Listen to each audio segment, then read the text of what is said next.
السلام علیکم ورحمۃ اللہ وبرکاتہ۔ محترم ناظرین، استقبال ہے آپ کا ہمارے یوٹیوب چینل الخلیل پر۔ جی ہاں ناظرین، ابھی ایک دل دہلا دینے والی خبر ابھر کر سامنے آ رہی ہے۔ عالمی خبر رساں ادارے کے مطابق سویڈن کے شہر مالمو میں دائیں بازو کے ایک گروپ کے ارکان کی جانب سے مقدس کتاب قرآن کو نذر آتش کرنے کا اعلان کیا گیا تھا، جس میں ڈنمارک کے متعصب سیاستداں راسمس پولودن کو بھی شرکت کرنا تھی۔ پولیس نے راسمس پولودن کو قرآن نذر آتش کرنے کے اجتماع میں شرکت سے روک دیا اور ان کے ملک میں داخلے پر 2 سال تک پابندی عائد کر کے واپس سرحد کی جانب بھیج دیا تھا۔ راسمس پولودن کو روکنے کے باوجود ان کے حامیوں نے کسی دوسری جگہ مسلم مخالف اجتماع کیا، جس کے دوران قرآن پاک کو نذر آتش کیا گیا اور اس کی ویڈیو سوشل میڈیا پر وائرل کر دی گئی، جس سے مسلمانوں کے جذبات مجروح ہو گئے اور مسلم کمیونٹی میں غم و غصے کی لہر دوڑ گئی۔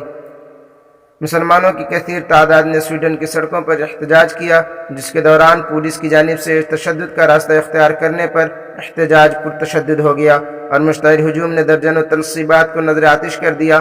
پتھراؤ سے پولیس اہلکار زخمی ہو گئے اور 9 مظاہرین کو حراست میں بھی لیا گیا۔ پولیس نے مظاہرین کو تحمل سے کام لینے کی اپیل کرتے ہوئے کہا کہ قرآن پاک کو جلانے کی شر انگیزی کرنے والے 3 ملزمان کو حراست میں لیا جا چکا ہے اور ذمہ داروں کو واقعی سزا دلوائی جائے گی۔ واضح رہے کہ اس سے قبل بھی ڈنمارک کی انتہائی دائیں بازو کی جماعت اسٹریم کرس کے سربراہ راسمس پولودن کے رواں سال کے اوائل میں سوشل میڈیا اکاؤنٹس پر اسلام مخالف ویڈیو شائع کرنے کے الزام میں 1 ماہ قید میں رکھا گیا تھا۔ ناظرین کرام، گزشتہ سال بھی قرآن کریم کو نذر آتش کرنے کا واقعہ ناروے میں پیش آیا تھا، جس میں عمر الیاس نامی مسلم بہادر انسان نے اپنی جان ہتھیلی پر رکھ کر قرآن کریم کی حفاظت کی تھی اور اسلام کے ہیرو کا خطاب اپنے نام کیا تھا۔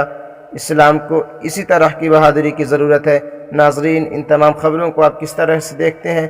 آپ کمنٹ باکس میں اپنی رائے کا اظہار ضرور کریں اور اس ویڈیو کو زیادہ سے زیادہ شیئر کریں اور چینل کو سبسکرائب کر کے بیل آئیکن پریس کر دیں اور آل پر کلک کر دیں۔ جزاک اللہ، والسلام علیکم ورحمۃ اللہ۔